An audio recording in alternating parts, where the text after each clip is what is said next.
El primer sonido fue el choque seco del metal contra el hielo, un idioma antiguo que hablaban las estaciones de servicio abandonadas en la órbita de la Tierra, puertas que cedían, cables que estallaban. El lamento metálico de un astillero que se desgajaba en la noche. La visión desde el puesto de observación de la flota Selenari era un mosaico de luces anémicas y humo, ciudades en sombras, corredores subterráneos ardiendo como brasas.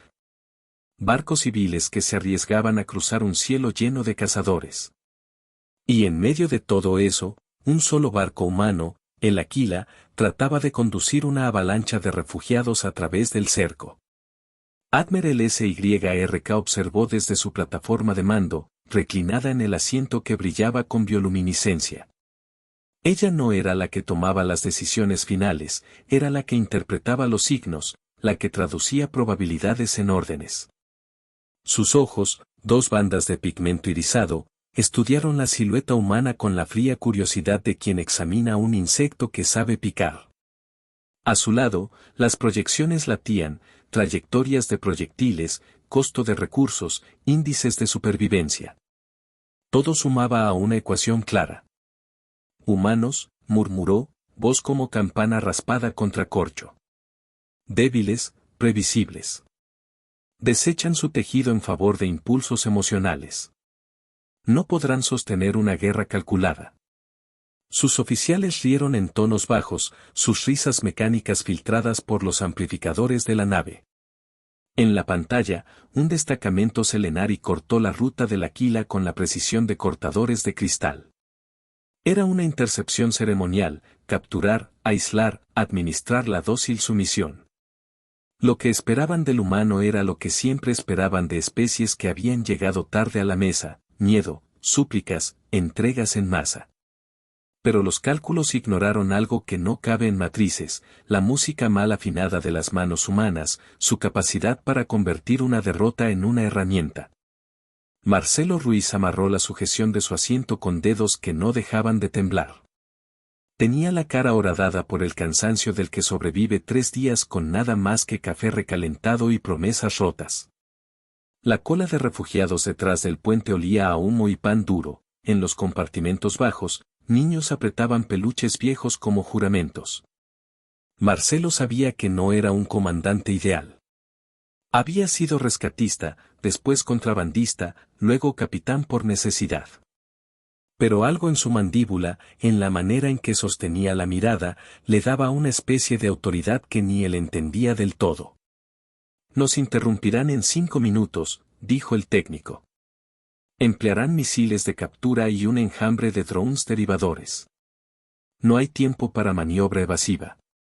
Miró las 2 rutas posibles, arriesgar la evasión por los cinturones de escombros, donde una lluvia de metal podría reducirlos a papel de cocina, o dirigirse directa a la ruta comercial, con la esperanza de que la humanidad los defendiera. Había otra cifra que no figuraba en los paneles, el número de personas que estaban con ellos. Familias. Enfermos. Gritaba en su cabeza el recuerdo de una niña con la muñeca rota, de un anciano que ofreció su lugar en la cápsula de escudos sin que se lo pidieran. Nosotros elegimos, dijo Marcelo en voz baja. No vamos a negociar con monstruos que confunden precisión con moralidad. La decisión no era heroísmo puro ni eficiencia militar, era una forma humana de desafío. Un arma que no figuraba en los modelos de Selenari. La primera onda de choque fue visual. El destacamento Selenari abrió la garganta del espacio con haces de captura pegajosa, las trampas brillaron como redes de vidrio. Hubo un chisporroteo, gritos, y la primera muerte real. Un niño que había corrido por la cubierta tropezó, se golpeó la cara contra una placa de metal y la sangre gritó su nombre. SYRK vio la escena y sonrió por instinto, su raza devoraba el miedo como combustible y el miedo alimentaba la lógica. Esto sería breve, así comenzó siempre. En la pantalla, marcadores rojos se acercaban al Aquila como mosquitos. El plan ordenó desplegar marines de plasma, cortar las defensas, tomar a los refugiados. Era una lección de orden y ocupación. Era un ejemplo perfecto de la superioridad Selenari. Pero Marcelo había contado ya con una pérdida, su esperanza. Había escondido en los bajos del Aquila una idea que no cabía en los cálculos, una flota de teléfonos reciclados, emisores de radio y amplificadores caseros. Cables unidos con cinta adhesiva como si fueran órganos amputados reinsertados. Era un coro improvisado. Era todo lo que tenía. Y la humanidad cantó. No fue una canción de batalla, fue un lamento tejido entre llantos y respuestas. Voces quebradas, susurros de conjuro, un viejo que entonaba un himno arrinconado y una madre que, con la garganta seca, comenzó a tararear una nana. Las ondas no eran perfectas, no estaban sincronizadas por algoritmos, eran erráticas, desacompasadas, pero era una textura de emoción que penetró el casco del Aquila y se filtró por las rejillas de ventilación. SYRK se inclinó hacia su consola, el gesto profesional, desconcertada por la falta de efectos en los paneles. Escuchó el canto a través de las interferencias y esperó el colapso emocional que acompañaba a los humanos. Esperó súplicas, rendiciones. En cambio, lo que vio en la pantalla fue que el ojo de los niños se volvía extraño, algo en sus caras se enfocaba como si miraran a través del universo. Marcelo, en el puente, tenía una expresión que mezclaba dolor con una calma aterradora. En la pantalla uno de los Selenari cayó. No fue un proyectil que le atravesó el pecho, no fue una explosión. Cayó y se quedó quieto, la mente apagada, con la mirada fija en algo que no estaba allí. Un segundo marine se llevó las manos a los oídos y gritó. Los drones de captura comenzaron a girar en círculos, chocando entre sí como si el campo gravitacional hubiera cambiado. SYRK ordenó un análisis. Sus sistemas devoraron los datos y devolvieron una sola palabra, interferencia neuroentrante. La voz humana contenía patrones armónicos que templaban la estructura de ciertos nodos sinápticos. Sonidos que, por pura casualidad y evolución cultural, coincidían con las frecuencias que sus implantes de mando usaban para la sincronización. Era absurdo. Era como si la civilización humana hubiera, sin saberlo, creado una llave para la cerradura Selenari. La primera reacción desde el estómago de la flota fue incredulidad. Luego correcciones automáticas, luego la arrogancia que se sistematiza se volvió imposición brutal, cambiar la modalidad de control, aplicar contrafrecuencias, cerrar la transmisión. Pero el canto no se detuvo. Se expandió como una infección dulce. Este fue el primer shock real, lo que empezaron a llamar los analistas pro-Selenari. El canto no era una tecnología construida, era un comportamiento. Y los humanos lo desplegaron sin medida moral, sin patrones predecibles. Cantaban no para desorientar a los invasores con maldad sino para sostener sus propias almas como manos en el vacío. Y en esa acción, que para ellos era puro dolor, había una consecuencia letal para los invasores. SYRK miró las lecturas y, por primera vez en su carrera, sintió la humedad de la incertidumbre en su paladar sensorial. Su raza podía remediar armas, podría aislar frecuencias, podría amputar miembros, pero la naturaleza del sonido humano no era un arma clásica. Era una política de la existencia. Lo que hizo que el órgano de mando se tambaleara fue la voluntad de morir y salvar. Y nadie en la cola lógica de probabilidad predecía la voluntad. Los operadores empezaron a desconfiar.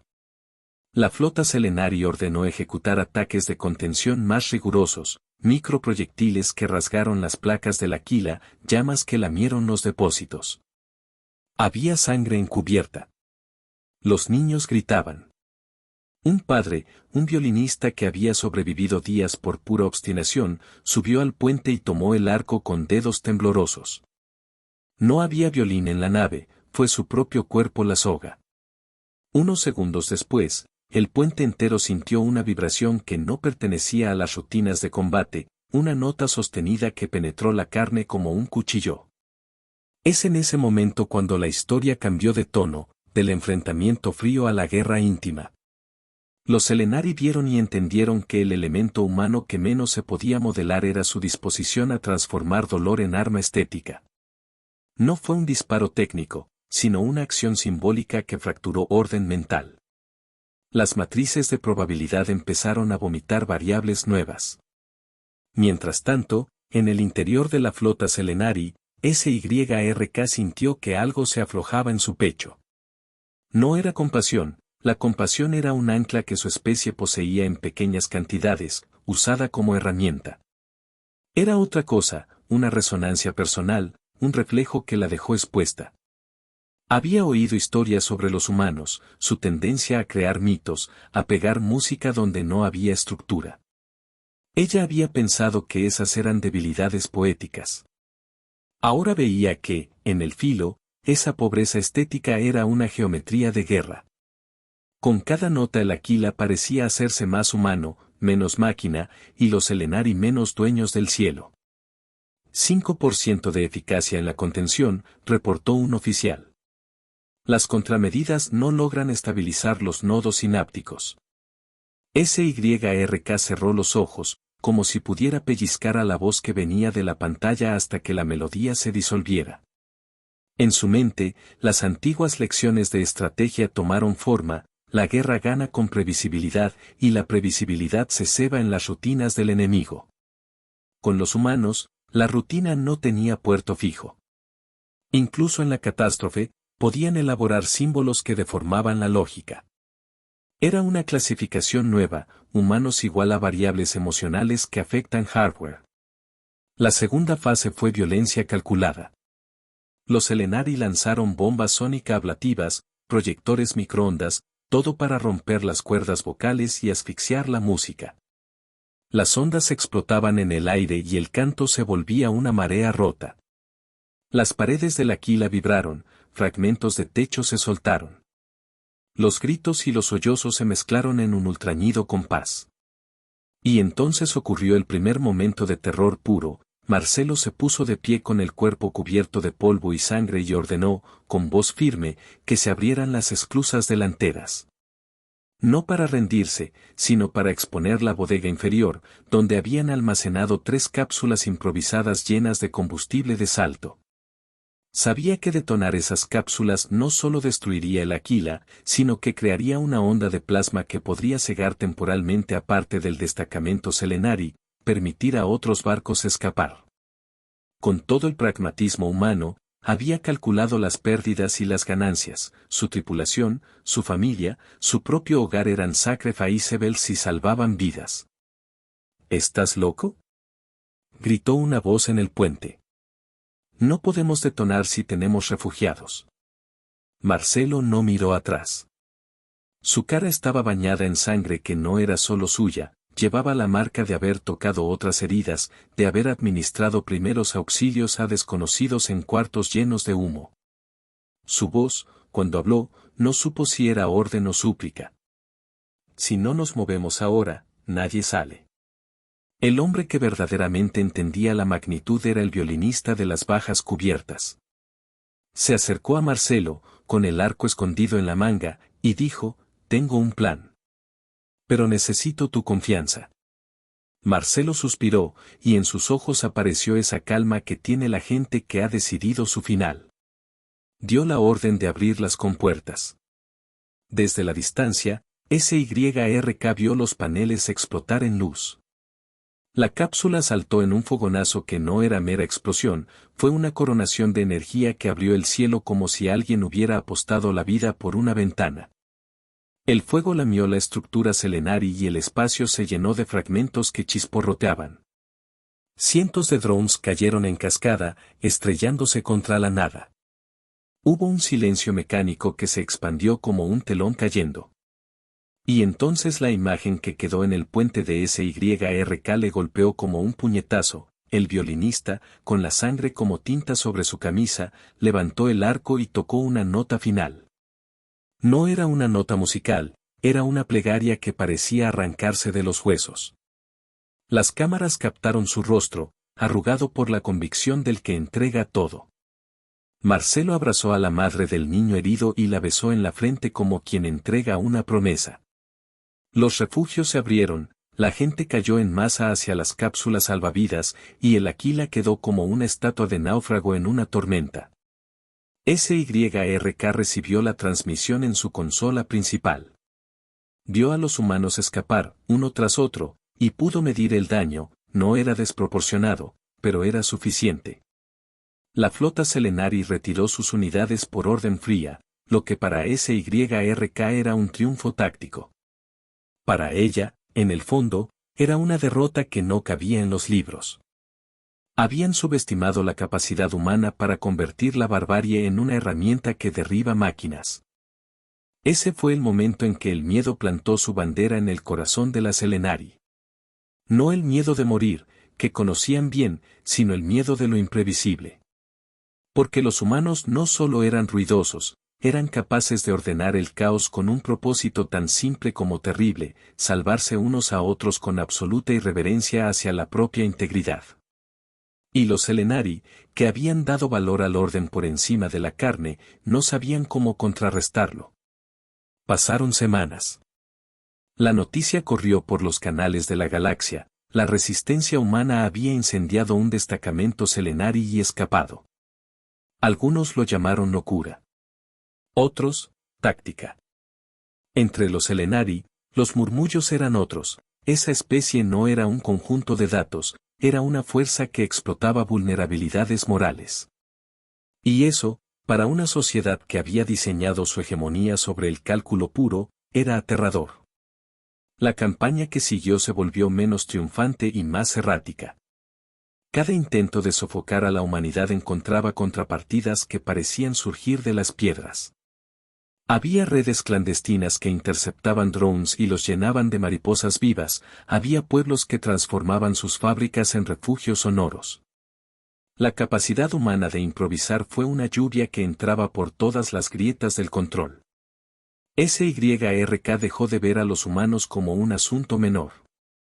Empezó a observarlos con detenimiento morboso, no para destruirlos sino para entenderlos. Había, para ella, algo valiente y horroroso en el modo en que aceptaban la pérdida con una sonrisa como quien firma un contrato con la muerte. Era bello, repulsivo y aterrador. En una pequeña estación orbital, en un cuartel improvisado, Marcelo y su gente se reunían con otros capitanes. Hablaban despacio, con la voz de quienes han visto morir a muchos para aprender algo. Había planes, sí, pero lo más urgente era mantener a salvo a los suyos. Marcelo vivía con la sombra de su decisión: su barco había quedado en cenizas con su nombre pegado como una placa de mármol. Había salvado a cientos, pero no a todo el mundo. Aún así, en los ojos de los niños que acompañaron la travesía había una luz cálida que justificaba, de algún modo, aquellos sacrificios. Un día, en el centro de la estación, Marcelo encontró un mensaje encriptado destinado a su pequeña agrupación. No llevaba sello de la misma red que solían usar los contrabandistas. Era liso, frío, y llevaba la firma de alguien que no esperaba: SYRK. Nunca antes un comandante Selenari había tratado así a un humano en privado. Era una anomalía más en una carrera de eventos extraños. La transmisión era directa. La proyección holográfica de SYRK apareció con su estructura alta y la piel pálida que cambiaba a tonalidades azules según el ángulo. Sus ojos, fríos, estudiaban la estancia en la que estaba Marcelo. Había en su mirada una invitación no de paz sino de estudio. Capitán Marcelo Ruiz, dijo SYRK sin la grandilocuencia de un saludo. Necesito hablar. Marcelo miró a sus hombres, que se tensaron. En su voz había resentimiento, la clase de ira que se alimenta de noches sin dormir y de madres llorando en búnkers. ¿Qué quiere una Selenari de nosotros?, preguntó Marcelo, con la honestidad de quien no tiene miedo del conflicto. SYRK no sonrió. Su gesto fue el de alguien que ofrece información a cambio de verdad. Comprender. Y negociar. Tenemos un problema que no sabemos resolver. Su especie cambia los parámetros de la guerra en formas que no entendemos. Necesito que nos muestre cómo. Marcelo pensó que había pasado por tantas traiciones que era difícil temer a una oferta. Pero una parte de él, la que había pasado noches enteras con comida compartida y miradas silenciosas, sabía que esto era una oportunidad para más vidas. Podía dar la espalda como siempre se había hecho y dejar que la flota selenaria aprendiera por la fuerza, o abrirse a una conversación que quizás terminara con más humanidad viva. Aceptó. No por confianza, sino por el pragmatismo viejo y humano de preferir las probabilidades menos mortales. SYRK pidió una demostración. Quería ver de cerca lo que había sentido en su pecho, esa hermosa y terrible disposición a jugar con la propia materia para salvar a otros. Marcelo supo exactamente qué mostrar. Reunió a quienes habían sobrevivido la explosión del Aquila, el violinista, la madre, el anciano con la voz de barítono que nunca había aprendido a guardar silencio. Los preparó como si fueran un último acto de teatro, no para matar a nadie, sino para enseñar. Entraron en la sala de conferencias ante una fila de selenari armados. SYRK observó cada tejido humano, cada respiración y cada mirada. Marcelo se puso en el centro y llamó al violinista. No queremos otra guerra, dijo Marcelo. Queremos que entiendan quiénes somos. No con armas, sino con lo que nos forma. Escuchen. El violinista levantó su instrumento improvisado y tocó. No era la nota que destruyó drones, era una secuencia compleja de sonidos construidos a partir de ritmos de respiración y latidos. Lo que ocurrió en la sala no fue inmediato. Al principio, las mentes selenari registraron el sonido como ruido. Luego la estructura comenzó a penetrar, un patrón que hablaba de la aflicción colectiva, de la memoria de la pérdida, de la desnudez del afecto. SYRK sintió algo en su sistema nervioso que la sorprendió. Una imagen no solicitada cruzó sus pensamientos, una pradera de su planeta natal, un día de viento. Era un recuerdo que la llevó a un tiempo anterior a su carrera rígida. Se cubrió la cara con la mano con la que controlaba su larva emocional. No debía sentirse así. No debía. Pero la melodía había abierto una puerta. Y entonces, frente a los selenari, algo quebró. 1, 2, y luego otros empezaron a bajarse los visores.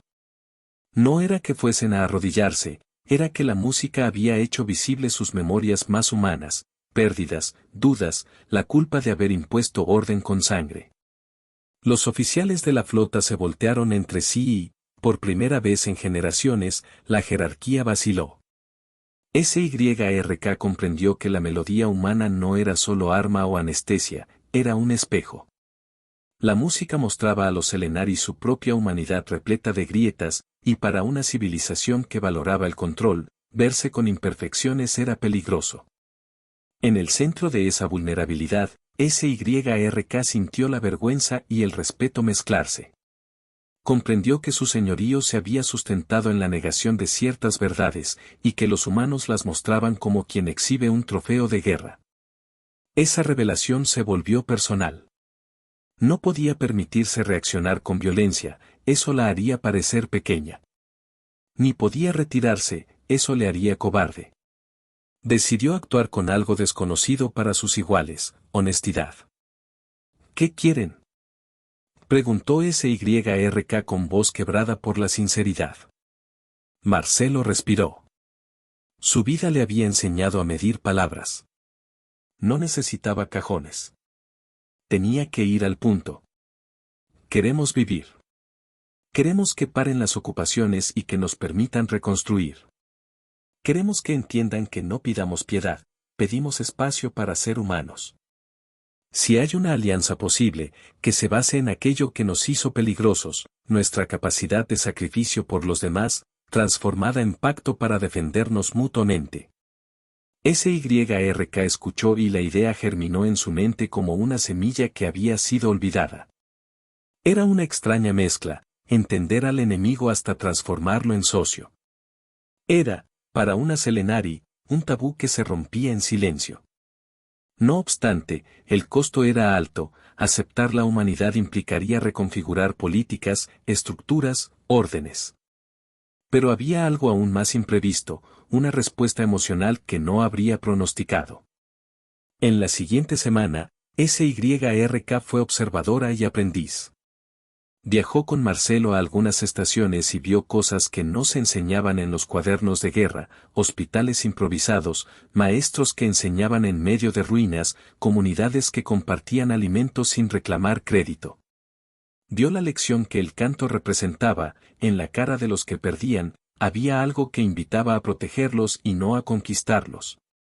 Y en una de esas noches, cuando el frío mordía la estación y las luces parpadeaban, SYRK se encontró sola con Marcelo. La conversación no fue estratégica.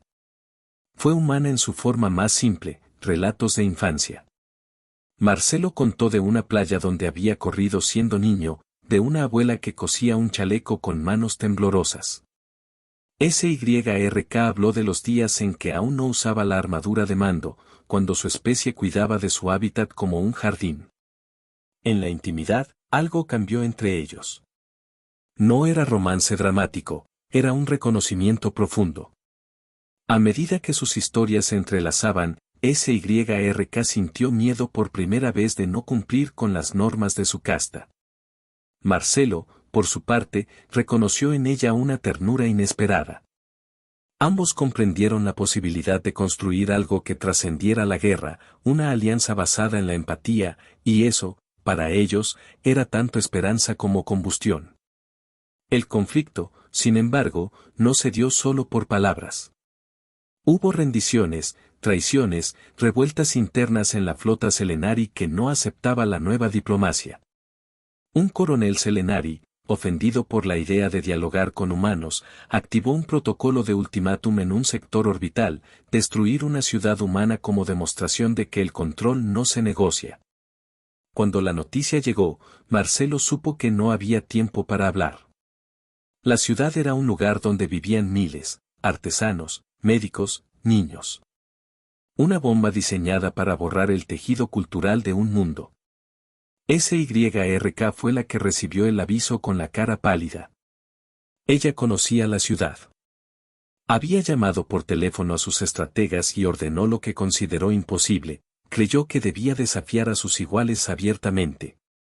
Llevó con ella una petición formal al alto mando, una especie de ultimátum moral que los antiguos habrían llamado herejía.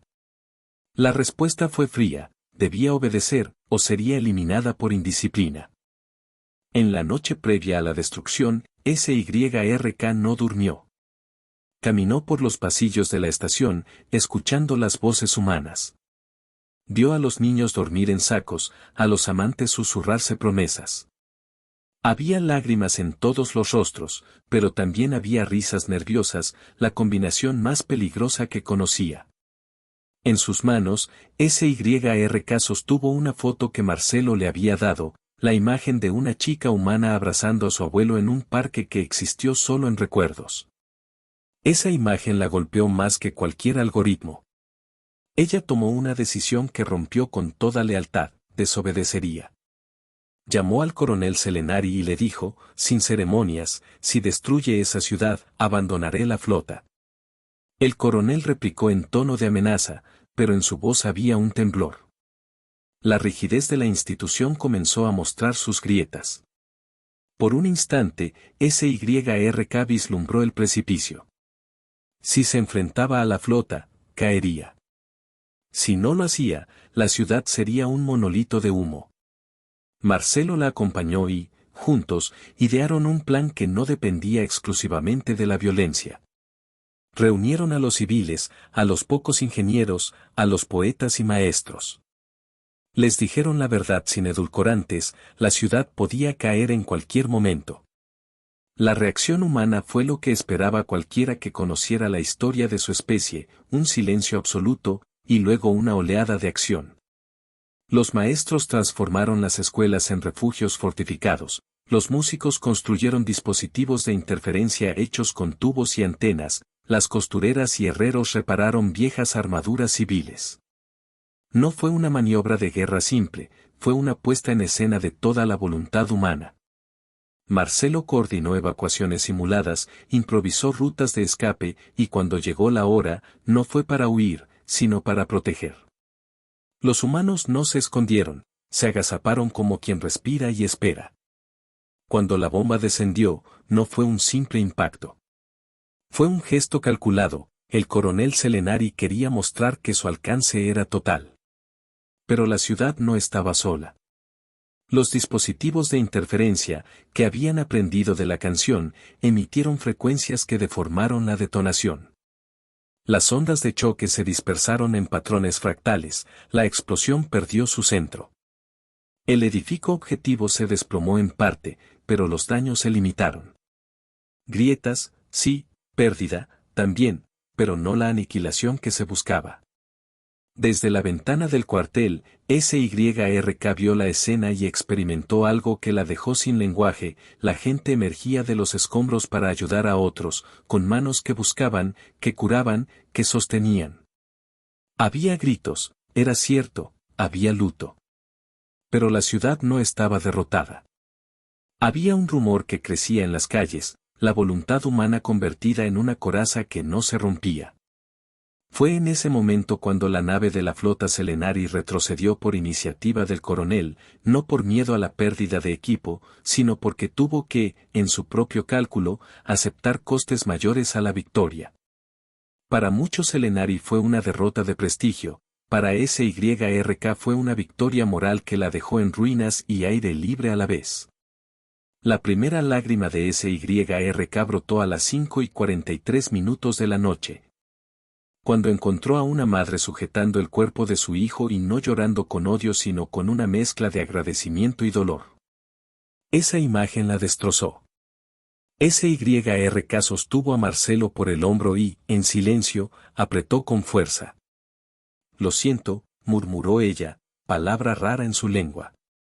Marcelo no respondió con consignas. Puso su mano sobre la de ella, en gesto de camaradería y humanidad, y dijo: No lo sentimos. Lo hacemos. Ese fue el momento de la lágrima, un brillo en los ojos de SYLK que no buscaba hacer perdón sino reconocimiento. Uno que temía, y otro que aceptaba. El llanto no era debilidad, era el precio de aprender a sentir sin que eso anulara la acción. Fue un instante pequeño, humano y bello, que marcó la transformación de la Selenari que antes había creído en el cálculo por encima de la carne. La guerra cambió desde ese punto. Los enfrentamientos siguieron, pero la retórica mutó, ya no había un ellos y un nosotros inamovible. Había puntos de contacto, conversaciones clandestinas, trueques de tecnología por comida, libros por medicinas. SYRK trabajaba como mediadora, subvirtiendo órdenes con la autoridad que le daba su experiencia. Marcelo, por su parte, no creyó que la herida se cerraría sin sangre, y en su decisión estaba la firmeza de quien conoce que la esperanza es una obra continua. En medio de ese proceso, ocurrió el hard drop que quedaría para la memoria colectiva, una demostración de la capacidad humana que combinaba lo sublime con lo terrible.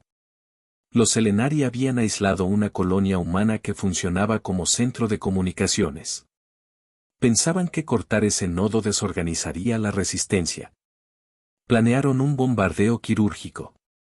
Fue en ese instante que los humanos activaron lo que llamarían después el espejo.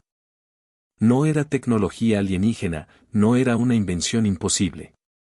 Fue una colección de espejos, cables, paneles solares, y gente. La colonia había reunido antenas rotas, viejos transpondedores y los amplificadores domésticos que Marcelo había recuperado.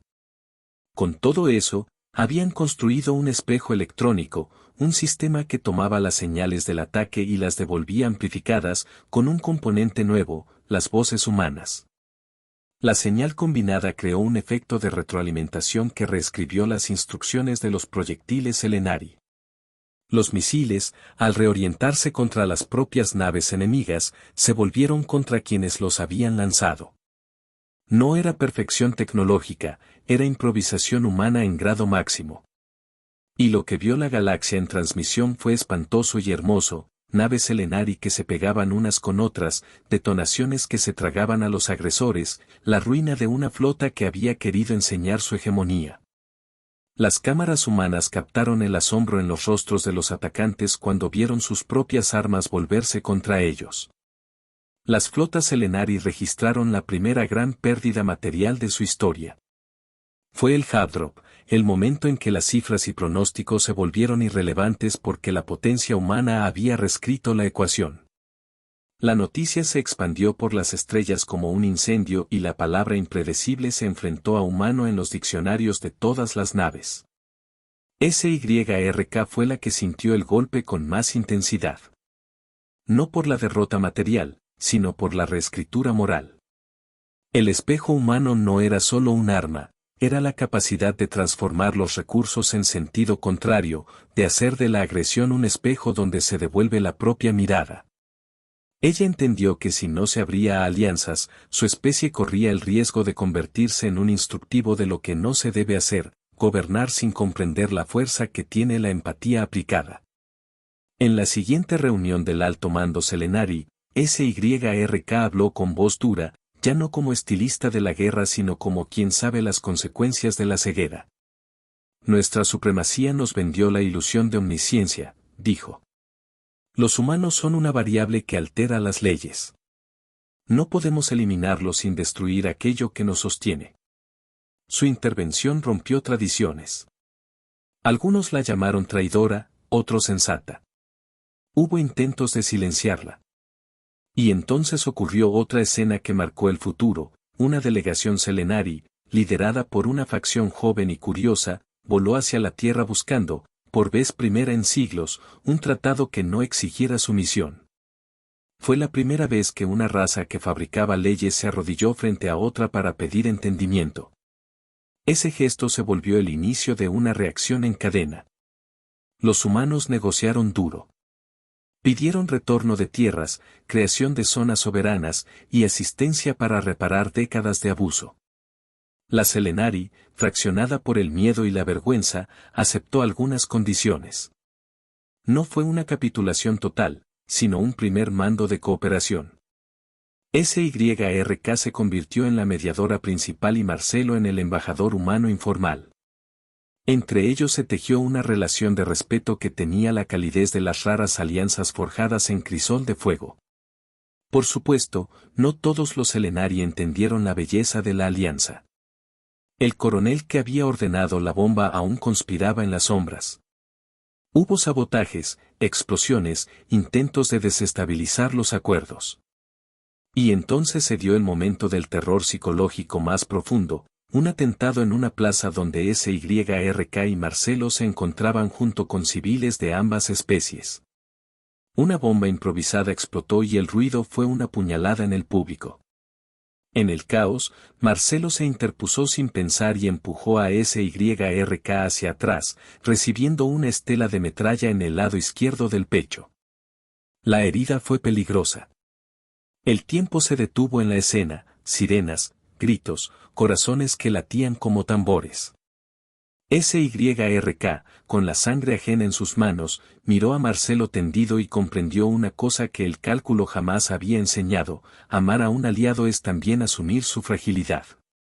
Mientras los médicos improvisados luchaban por sanarlo, SYRK se quedó en silencio, sus mandíbulas apretadas con una mueca que no había tenido antes. Lágrimas, otra vez humanas, cayeron por su rostro. No era solo la pérdida del compañero, era el miedo profundo a que ese acto de sacrificio fuera en vano. La recuperación fue lenta. Marcelo abrió los ojos en la infusión de la enfermería. Miró a SYRK y dijo en voz queda: te dije que no pedíamos piedad. Pedimos espacio. Ella le sostuvo la mano, y en sus ojos había gratitud, culpa, y una decisión. Entonces daremos ese espacio, murmuró. No era una promesa impulsiva, sino la resolución de quien había visto demasiadas vidas fracturadas.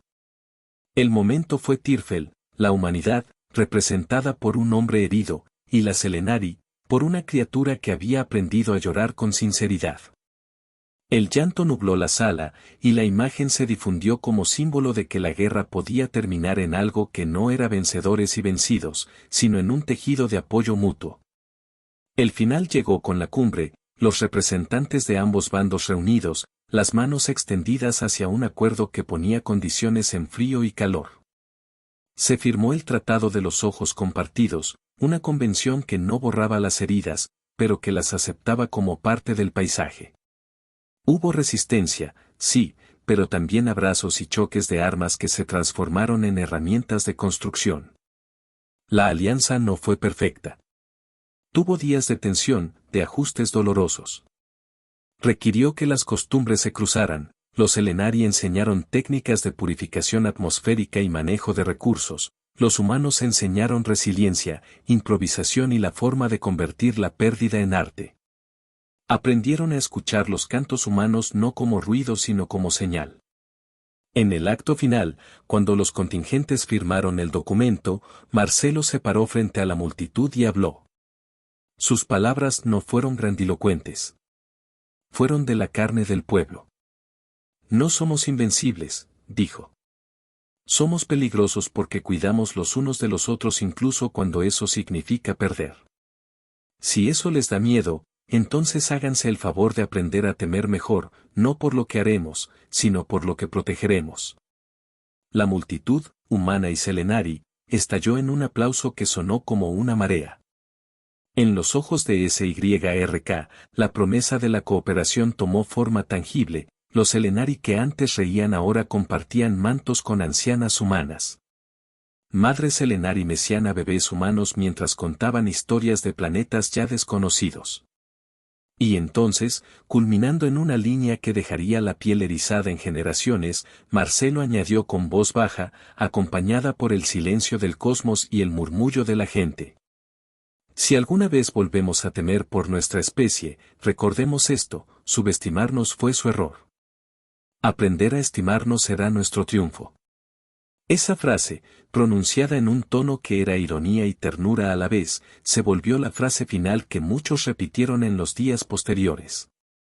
Era una línea que producía escalofríos y alivio, porque decía que la vida humana no era una épica de destrucción sino un testimonio de persistencia y de solidaridad. El epílogo no era perfecto, pero sí esperanzador.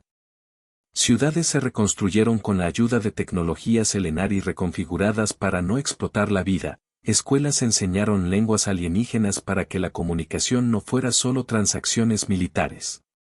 Se crearon programas de intercambio cultural donde niños de ambas especies aprendían a tocar instrumentos improvisados, a cantar, a reír. SYRK y Marcelo siguieron trabajando en la mediación y su relación fue, más que romance, una alianza humana que mostró la posibilidad de que dos especies aprendieran a sostenerse mutuamente. La historia completó su ciclo con una imagen, una plaza donde un grupo de niños, algunos de piel humana, otros con la pigmentación perlada de Selenari, jugaban a desarmar y volver a armar un dron. No lo rompían por rabia, sino por curiosidad. Alrededor, adultos intercambiaban recetas, canciones, piezas de tecnología reconfigurada en esculturas. El viento llevaba algo parecido a un canto, un hilo que Sánchez, un viejo músico que había sobrevivido a la quila, tocaba con un instrumento nuevo. SYRK, sentada al lado de Marcelo, observó la escena y dijo, más para sí que para nadie. Nunca imaginé que subestimarlos nos traería tanto. Marcelo la miró, tomó su mano y respondió. Nunca imaginé que nos subestimaran con tanta fe en sí mismos. Una risa breve, un silencio que se llenó de sonidos de vida, y finalmente el murmullo de la promesa, no como un final perfecto, sino como un comienzo que reconocía la fragilidad y la fuerza. La lección había sido dura y hermosa, las especies que despreciaban la esencia humana habían sido enseñadas por la misma cosa que despreciaron, la capacidad humana de convertir su dolor en motivos. Su pérdida en música y su desesperación en pacto. Ese aprendizaje, terrible y bello, fue lo que abrió la puerta a una cooperación que generaciones posteriores cantarían como himno. Y en el último momento, cuando los discursos se apagan y las luces se apagan, cuando el relato encuentra su descanso, queda un verso que cortó la noche del recuerdo y que dejó la carne de gallina a quienes lo oyeron. No subestimen al que canta en la oscuridad, su canto es la llave que puede abrir cualquier puerta. Las estrellas, sobre la plaza, parecían asentir. El miedo había hecho su trabajo de enseñarnos a temer mejor, la esperanza, la de enseñarnos a confiar. Y así, en el extraño matrimonio entre dos especies, la humanidad prometió no solo sobrevivir sino enseñar a quienes creyeron que gobernar era sinónimo de conocerlo todo. Las risas en la plaza siguieron, y la canción de un pueblo herido pero entero continuó.